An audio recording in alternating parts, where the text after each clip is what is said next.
Hi, and welcome to Raise and Shine TV. I'm Maya Stewart, Program Manager for First 5 Mendocino's Raise and Shine program. Today we're going to talk about hurting others and how that is hard on everyone, as well as planned ignoring.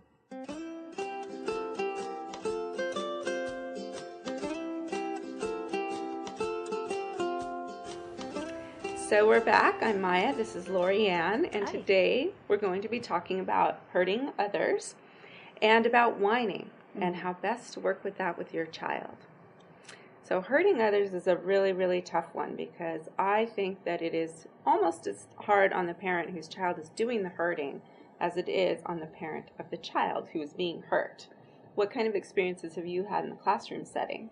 Well, it's definitely hard on everyone, like we said.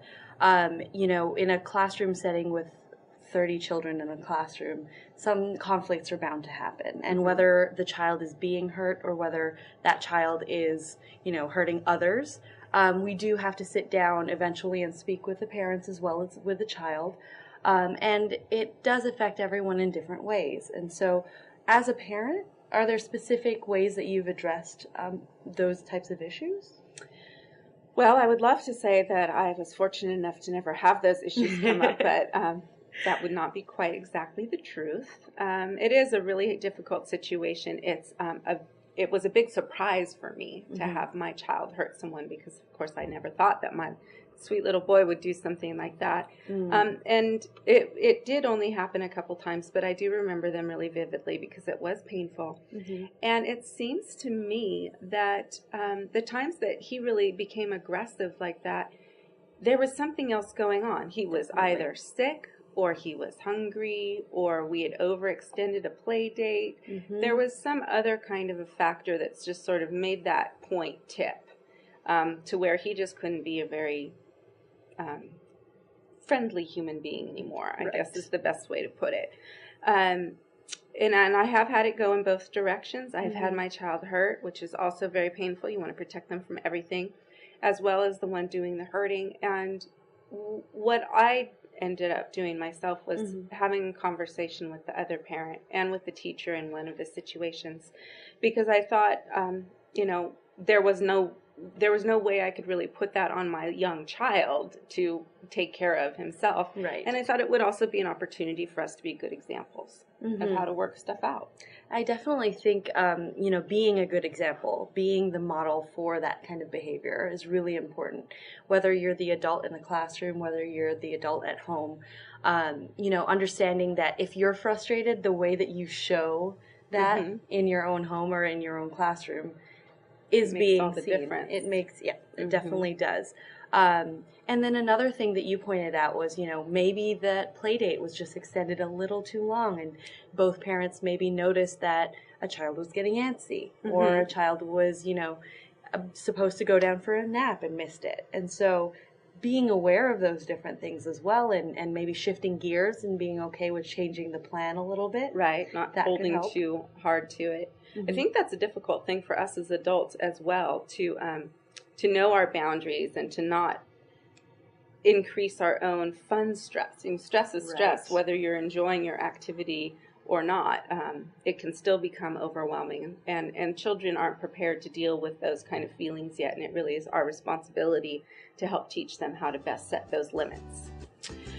So that is all of the time that we're going to have today for hurting others, but we will be back shortly with a conversation about whining and planned ignoring, so we hope you'll stay with us. Thank you. Hey Rachel, so I have these books in my hands and I see that you have a bunch in yours. I heard this thing about Imagination Library. What is that? So the Imagination Library is a program started by Dolly Parton in 1996. She really wanted to focus on child literacy because she felt so involved in her own upbringing, being read to as a child. So she decided to make sure every child until they're 5 years old receives a free book once a month.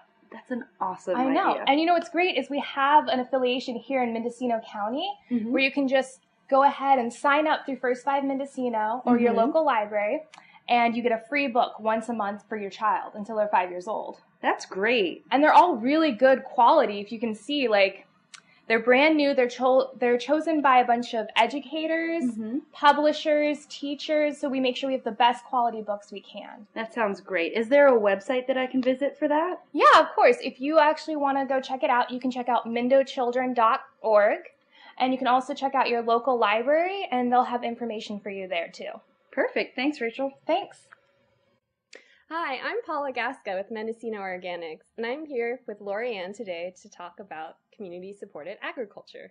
Hi, Paula. So, community-supported agriculture is definitely a term that I've seen online, kind of heard about it. Can you tell me more about it and where I can find more information? Sure. Well, you must have first heard about it on mendocinolocalfood.org. Community-supported agriculture, also known as CSA, is a mutually beneficial relationship between community members and a local farmer, where people in the community purchase a share of the season's harvest at the beginning of the year, and then throughout the growing season, the farmer harvests and distributes directly to members their share for that year, for that week. That's great. And are these vegetables that are part of something like that, part of a CSA? Yeah, these carrots and this broccoli came from this week's vegetable CSA share. And as you can see, they're really fresh, they're flavorful, full of nutrients, and you don't have to think about what you're going to purchase at the grocery store. That's true.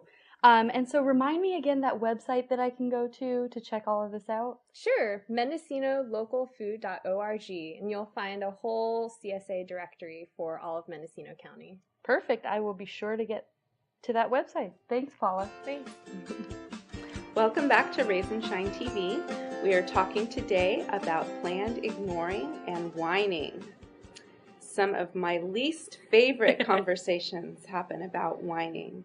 I imagine that this is also a problem in the classroom. I've experienced it from a parent's point of view, but what kind of experiences have you had, and do you have any tips for us about how to work with whining children? Sure. Well, in a classroom, your situation is always multiplied by 25 or 30, and you don't want to give in to 5, 6, 7 kids. Can't imagine. Poking at you, asking very specific things, not wanting to do, an activity. So planned ignoring is definitely a skill that you learn very quickly.